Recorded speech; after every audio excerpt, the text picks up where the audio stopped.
Only the schedule changed.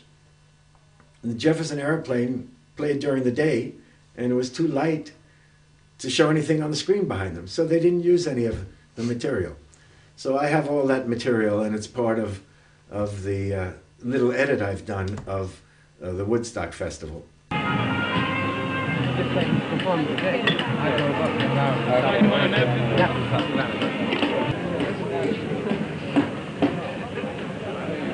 Another thing at the Woodstock Festival in the Performers Pavilion, where the performers hung out when they were not on stage, where all they had was champagne, strawberries, cheese, and crackers.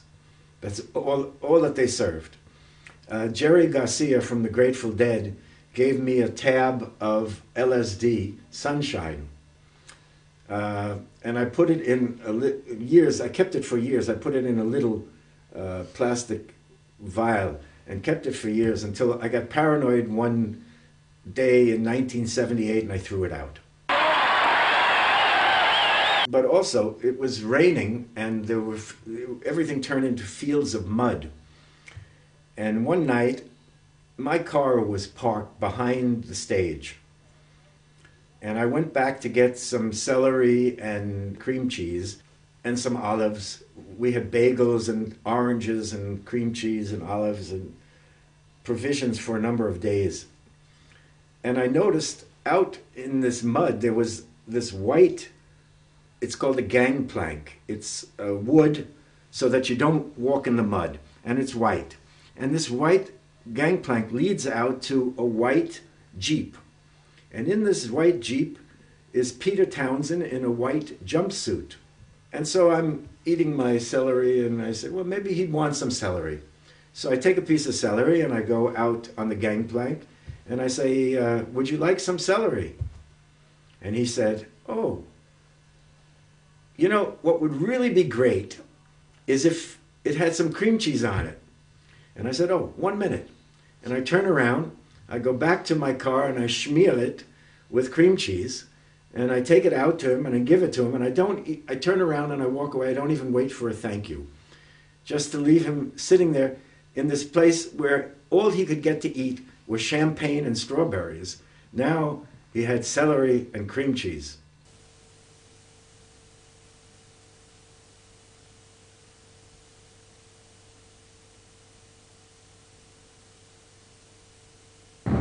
Turn off. It's a nice view. First of all, I videotaped the Stones press conference in New York that they had courtesy of Rolling Stone magazine. The Rolling Stones people couldn't get their first choice.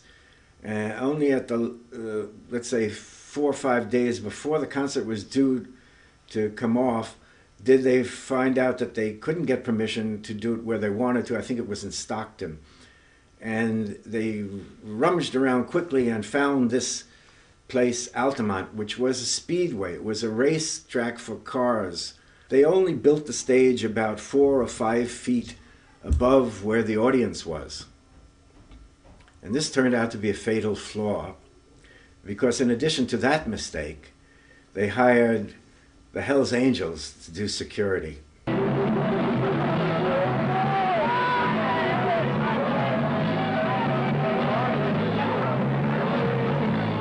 I walked around for 7 hours with video camera strapped on a shoulder brace to me and just walked around for 7 hours and had trouble at the end getting on stage because of the Hells Angels.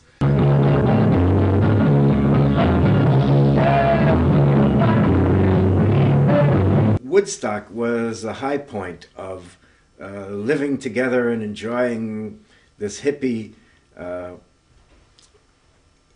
wonderful world with all possibilities.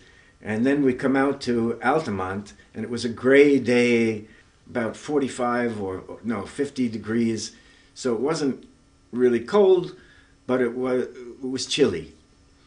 And people were drinking wine out of jugs, and there was some bad drugs, some PCP, angel dust in some of the wine. And you'd look around, sometimes you'd see people immobilized, they couldn't walk anymore. They couldn't see.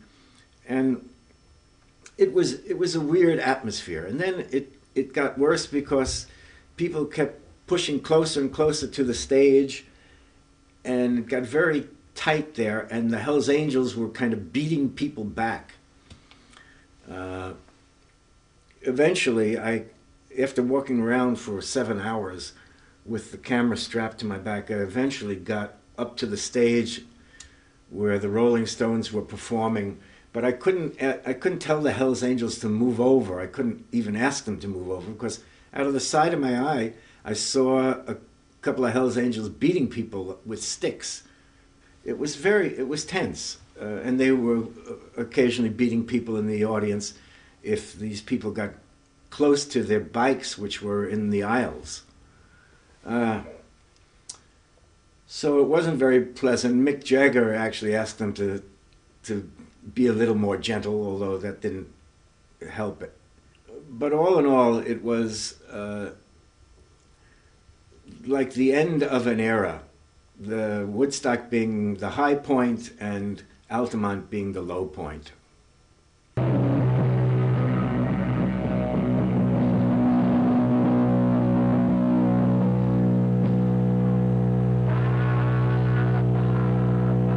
Nixon was already president, and soon after that we had things like Kent State, where there was a shooting on a college campus of students by the National Guard.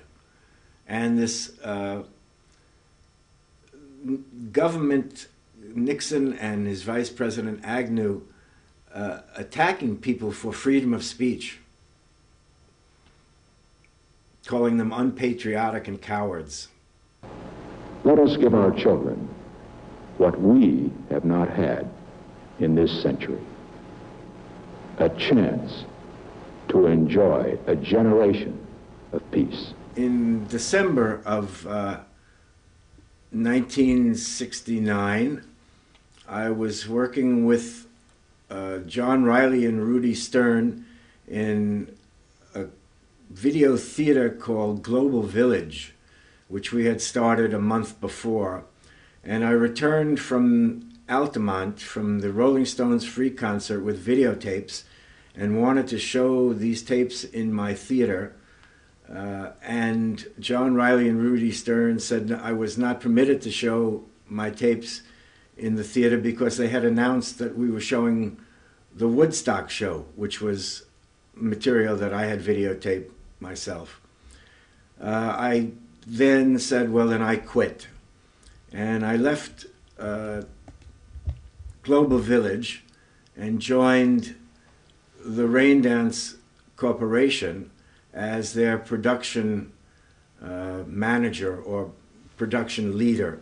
They were not very successful at doing multi-camera shoots, and I took over. And one of the first things that we did was an interview with Buckminster Fuller. Life was so bad that nobody thought of life as worthwhile in its own right. Obviously, it couldn't be. Therefore, the only way you could explain that you were having such experience is getting ready for afterlife.